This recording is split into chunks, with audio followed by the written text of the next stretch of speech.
മച്ചാമാരെ എല്ലാവർക്കും എൻ്റെ പുതിയൊരു വീഡിയോയിലേക്ക് സ്വാഗതം.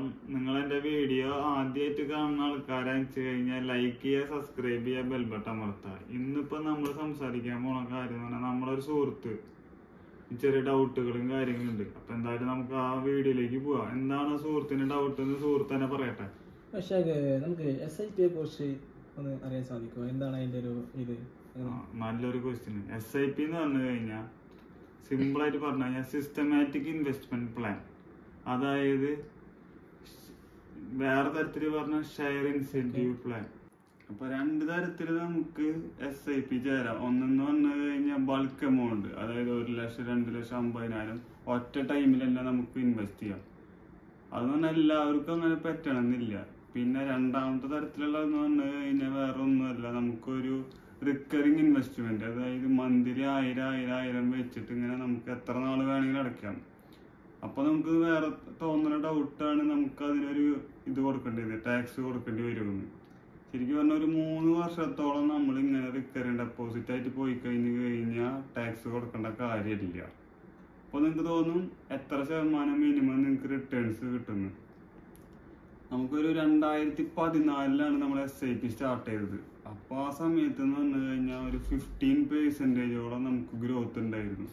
ഇന്നിപ്പോൾ 2025 അപ്പോൾ മിനിമം ഇപ്പൊ കിട്ടണ ഒരു ഗ്രോത്ത് എന്ന് പറഞ്ഞാൽ 25% കിട്ടുന്നുണ്ട്.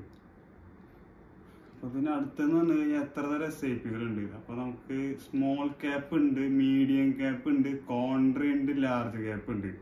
ഈ കോൺട്രി ലാർജ് എന്ന് പറഞ്ഞാൽ ഹെവി റിസ്ക് ആണ്, അപ്പൊ അതൊരു ഹെവി റിട്ടേൺസ് ഉണ്ട്. ഈ സ്മോളും മീഡിയം എന്ന് പറഞ്ഞു കഴിഞ്ഞാൽ ഒരു മീഡിയം ആയിട്ടുള്ള റിട്ടേൺസ് മാത്രമല്ല, അപ്പൊ റിസ്ക് ഫാക്ടർ വളരെ കുറവാണ്. പിന്നെ നമുക്ക് തോന്നുന്നു കഴിഞ്ഞാൽ ഈ SIP-യുടെ ഡിസ്അഡ്വാൻറ്റേജ് എന്താണ്, റെഗുലർ ആയിട്ട് നമുക്ക് കമ്മിറ്റ്മെന്റ്സ് വരും. അതായത് എല്ലാ മാസം നമ്മൾ അടച്ചുകൊണ്ടിരിക്കണം. ഒരു ഡേറ്റ് നമ്മൾ ഫിക്സ് ആക്കും. നമ്മൾ എങ്ങനെയാണെന്ന് വെച്ച് കഴിഞ്ഞാൽ ഒരു സാലറി കിട്ടുന്ന ഒരാളാണെന്ന് വെച്ച് കഴിഞ്ഞാൽ ബേസിക് ആയിട്ട് വേണ്ട കാര്യം എന്താണെന്ന് വെച്ച് കഴിഞ്ഞാൽ ഫസ്റ്റ് നമുക്കൊരു SIP ഉണ്ട്. അപ്പൊ SIP ചേർന്ന് കഴിഞ്ഞാൽ നമുക്കൊരു എന്താ പറയുക ഫിനാൻഷ്യൽ ഡിസിപ്ലിൻ ആവുമെന്ന് പറയില്ല. അതാണ് നമുക്കൊരു SIP കൊണ്ട് നമുക്ക് കിട്ടുന്ന ഒരു ബെനിഫിറ്റ്. അതായത് ഫിനാൻഷ്യലായിട്ട് നമുക്കൊരു ഡിസിപ്ലിൻ ഉണ്ടായിരിക്കും. അപ്പൊ നമുക്ക് എന്താ പറയാന്ന് വെച്ച് കഴിഞ്ഞാൽ നമുക്ക് എന്തെങ്കിലും ഒരു ആവശ്യഘട്ടം വന്നു കഴിഞ്ഞാൽ നമുക്കത് എപ്പോൾ വേണമെങ്കിലും വിഡ്രോ ചെയ്യാം. 3 വർഷത്തിന് മേലത്തെ നമ്മൾ കീപ്പ് ചെയ്ത് കഴിഞ്ഞാൽ ഇൻട്രസ്റ്റ് കൊടുക്കേണ്ട കാര്യമില്ല. പിന്നെ ഞാൻ പറഞ്ഞില്ലേ, പിന്നെ നമുക്ക് എന്താ പറയുക, പിന്നെയുള്ള ഗുണം എന്ന് പറഞ്ഞു കഴിഞ്ഞാൽ നമുക്ക് ടാക്സ് 3 വർഷത്തിന് ശേഷത്തോളം കീപ്പ് ചെയ്ത് കഴിഞ്ഞാൽ ടാക്സ് കൊടുക്കേണ്ട കാര്യമില്ല. അപ്പൊ നമുക്കൊരു ജോലി കിട്ടിയിട്ടുള്ള ഒരാളാന്ന് വെച്ച് കഴിഞ്ഞാൽ ഒരു മിനിമം നമുക്കൊരു 2000-3000 SIP എങ്കിലും തുടങ്ങണം. അത് നമുക്കൊരു എന്താ പറയുക ഒരു ഫ്യൂച്ചറിലേക്കുള്ള ഒരു ബെനിഫിറ്റ് ആയിരിക്കും. അപ്പൊ നിങ്ങൾക്ക് തോന്നും നിങ്ങൾക്ക് കുറി വെച്ചാൽ മതിയില്ലേ. കുറിയുടേതായ കുറെ ഡ്രോബാക്സ് ഉണ്ട്. ഫിക്സഡ് ആയിട്ടുള്ള ഒരു ഇൻട്രസ്റ്റ് മാത്രം നമുക്ക് കുറിയിൽ നിന്ന് കിട്ടുള്ളൂ.